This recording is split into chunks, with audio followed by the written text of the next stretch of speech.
Right. Hello, everybody. Hope you're doing well.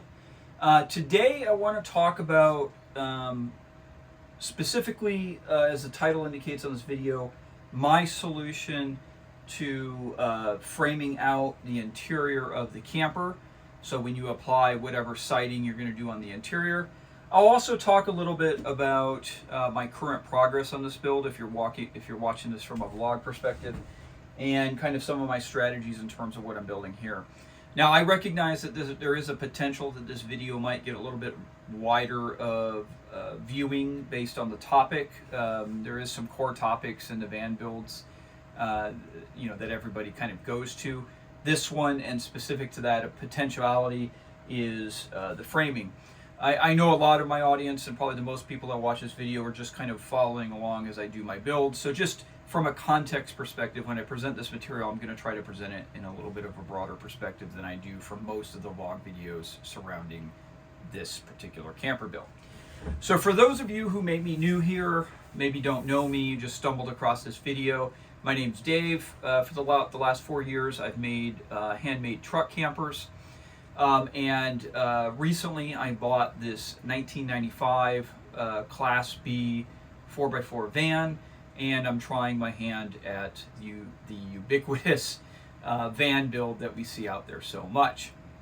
I've already spent about a month and a half on this build. Most of the other stuff I've done have been mechanical and some stuff on the external part of the camper. And my largest efforts on building the interior have somewhat recently started within about the last month. What you guys can see here is obviously the interior is primarily gutted and I'm just in the inception, but I thought this was a good point to talk about my solution in terms of framing out the interior and what I will ultimately do. A couple caveats here is there is a million van build videos out there on YouTube. There's a lot of blogs, there's a lot of vlogs, there's shorts, stuff on social media. There's an enormous amount of information. And probably, like many of you watching this, even at the most minimum, you've probably seen a tour of a van or some sort of van build video. Myself is no exception. As of recent, and kind of in the larger perspective of the build as a whole, I've kind of tried to tune a lot of that out. I'm certainly no expert, but I do have some skill sets and experiences that I'm bringing to this. And I kind of wanted to come into, and this is how I've approached all of my builds, whether it be truck campers or otherwise. I've tried to kind of approach it from taking some very broad and large-scale ideas and philosophies and principles, whether it be for carpentry or other tasks, and look at those holistically and kind of come up with my own approach. And the framing part is no exception. And I think probably a lot of what you guys see out there is consuming these van build videos. Sometimes you see some general ideas permeate through, and then you see a lot of very different perspectives on different things. And one of my concerns on a lot of those is sometimes there could just be proven techniques or techniques that are people using that may not be really the best. Or I think most of what I see is a lot of people just are kind of doing things that they saw other people do without really questioning those. And that's kind of what I'm trying to avoid. So I'm going to talk about my technique, but for the audience out there, particularly those who might be planning on doing a van build, take my perspective as just one piece of a larger puzzle. I don't do this professionally. This is my first van build, and it is quite possible that I am, though I obviously am investing my time in doing this video, that I think the strategy I came up with is going to be effective. It is possible that maybe there's something I'm missing. So I always get typically very good feedback in the comments from people, so that forum is open. Obviously be nice, but anyway, so let's get to it. So this is an older style Econoline van. Okay, a lot of the modern van builds that you see are in the Sprinters, the Transits, the ProMasters. Kind of that era of the classic cargo van, which has been I think they've really been prominent for probably about the last 20 years. This Econoline is an oldie. I think it's a goodie, but it's kind of a step back in time. One thing I've kind of gathered though is the Econolines are perhaps a little bit more complex in terms of building out the internal framing.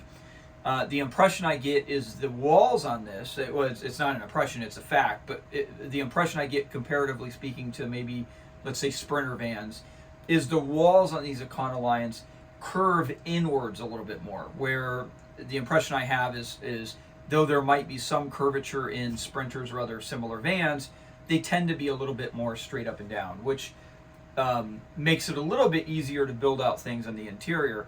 This was a kind of an unforeseen realization I had. It's not necessarily problematic in the sense that it would have changed my decision to get an Econoline, but it was something I didn't necessarily think about until I really did all the demo in here and really got into this. Another factor is the Econoline vans vary slightly, but if you kind of look here, you can see it. They actually narrow out in the rear a little bit. Again, from what I've gathered, I don't think that's the norm for some of the more modern van styles. This produces some interesting challenges. Now, I will also say that I think in some ways I actually really prefer the curvature of the internal space and how it looks on the external of the Econolines, but of course that's a personal preference. But all of these curves kind of presented unique challenges. Another thing about this van specifically is it had been converted to a class. This was a Class B, so it was professionally converted to a camper van way back in 1995, 1996 when this was produced. So there is some uniqueness in here. If you guys can look on this side, let me take the camera over here. You could see that there is all kinds of internal structure on this side that the manufacturer puts in there to make the walls rigid, but on this side that has been removed. So I've kind of had to accommodate that and work that out. Now, for the context of what the final result of this build will be is, and again, this is very common, but I think it's common for a good reason, is that these wall surfaces here, now this will clearly be a bed surface, and later in the video, if you guys are interested, I'll kind of talk about my design philosophy here. But the walls, which is the main topic of what we're talking about here, is there is going to be a medium that's attached to these walls to fill in this void. And then this void between the outside wall of the van itself and the inside ribs of this framing is going to have some insulation in there. This video is not about insulation, but I am going to use this thin slit. That's a very common insulation that's used, and it will line on the internals of here. All right, so what I wanted to do here is this is going to be one bed platform. Now I'm going to go a little bit later, I'll talk about why I chose this shape and size, which was different from the original build. But I'm kind of doing this in a modular fashion because for me, this seemed to be easier in terms of the build out. So this will be a bed surface. There will be some hatches that open up in various locations. But then the framing, once I build this general structure for the bed, and I think this could be a model many people use regardless of what you're going to put in any given section. If you build out the general frame structure of what will be the internals, so in this case a bed, you can use this platform to build the framing section that will go up the walls off of this. When I was in here and I was really thinking about how I'm going to construct these framing members, which is how the medium will be attached to this wall, one of the biggest challenges was how do I attach it from the floor to the ceiling? Building out the individual sections like this in a strong frame structure creates a very specific and purpose-built location to where you can build off the wall framing mechanisms from. And I think it's more precise and I think it's easier. Now I got off track of my conversation there, but what will ultimately cover this frame member is a cedar planking. Now, very ubiquitous. I would say it's in at least 50% of all camper or all van builds I see. And I think for good reason. I think cedar has a lot of benefits. But the way that I'm going to put the cedar on and the particular type is a little different. Let me go get a sample and I'll show you guys. Okay, I'm back. So this is the cedar that I'm going to use. These are actually, believe it or not, these are just cedar fence pickets, okay? And I've used this method for the last 4 years on a good portion of the truck campers I've built. And what I do is the reason I do this is they're very readily available and it's a very affordable way to get cedar. I live out here in the Las Vegas, Nevada area, and the traditional tongue and groove cedar that you see a lot of people use was just not available in my area. And I did find it in some other areas, but it was far more expensive than. I just went down to the home store, found some cedar fence pickets. I ran them through my planer. I planed them down to about a 1/2 inch. They come with a roughed out at about 5/8 of an inch thick. So I'm cutting off about. I cut them down on my planer, both sides, to give them a nice smooth finish down to 1/2 inch. These don't have it, but what I do is I make a simple lap joint. So what that means is I usually take a router or a dado and I cut it 1/2 inch deep and a 1/4 inch down, a strip off of here, and then I flip it over and cut down a strip there. So what you essentially have is a 1/2 inch wide groove cut down here, about half the width of the board itself, and that's called a lap joint. And when you do it on multiple boards, again, this particular one is, I did not have them cut for this example, but they will overlap each other, okay? And this method, which I've used a ton on my truck campers, I will use on the internals of here. Now, another thing that I do is I just use an outdoor grade. I buy the pretty high quality stuff, caulking, which is when I mount these, okay? So we'll use this as an example.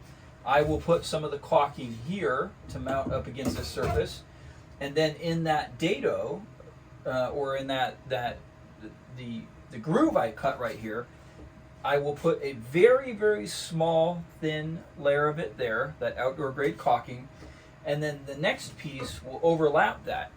And that caulking, when I originally did it on my truck campers for the exterior walls of the truck campers, I did it for waterproofing effect. But kind of just by accident, what I found is that caulking, particularly high quality exterior grade caulking, has a very strong adhesive quality. Now, it's certainly not as strong as like a wood glue or something, but its adhesive quality has a real benefit because it allows the joints to flex, okay? Because that caulking has some movement ability to it, which when you're using an actual solid wood, particularly cedar, it's very important that you can allow that wall to breathe a little bit with humidity changes. Now, why am I telling you this? Well, so these frame members right here, this is actually just 1/4 inch ply, and I'll go into a second why I do that. But when I mount these panels up, and these are just small sections, of course I use larger sections here. When that caulking firms up after a couple days, and I've cut out pieces of the wall in my truck camper, so I know this from direct experience, this will create almost kind of like a unibody frame where this framing is almost not even necessary. Now, it is going to stay there because it helps position the wall, but my point being is when this whole cedar wall is built out through the various portions of this camper using that caulking method and it hardens up, that wall will be a structural member in of itself outside of any of this particular framing. In some regards, this framing is almost just working as a platform to help initially establish and define the shape of this wall. Take my word for it. This building technique is probably not something you've seen before, or it's certainly not mainstream, but I've had a lot of experience with it and it works really well, and I'm going to transfer that directly into this camper build. For this framing though, knowing that I'm going to use this wall and the rigidity that wall will have once everything firmed up, it allowed me to use a 1/4 inch ply. And the reason I wanted to use this 1/4 inch ply is, you guys could probably see it in the camera, that those curves I was talking about. This wall has a very attractive curve right here. Okay, and I wanted to preserve that curve. So as this wall is built up, when it's done and you look at it, it's going to have this nice internal curve. And that serves a couple functions. I think it's aesthetically going to be attractive, but it also is going to help maximize the space inside of this van. One thing I've seen on a lot of these framing outs is that they'll usually just use straight walls. Now, I want to make it clear, I'm not saying that no one else has made an internally curved wall. I'm not going to say that, but it doesn't necessarily, at least from the videos and blogs and stuff I've seen, tend to be the norm. Most people just, it's easier just to kind of build a straight wall that goes down. And that's fine. It's functional. It works. I'm not being a critic of this, but I wanted to maintain that curve. So this is why I use this method. Now, 1/4 inch ply. Your immediate thing is that's not going to be strong enough, right?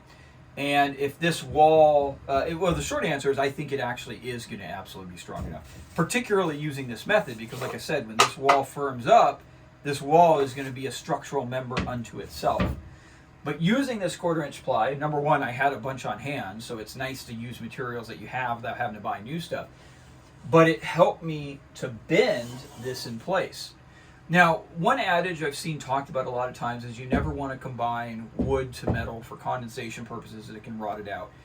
I don't know if that's true or not. I've never had direct experience with it, but it sounds potentially logical.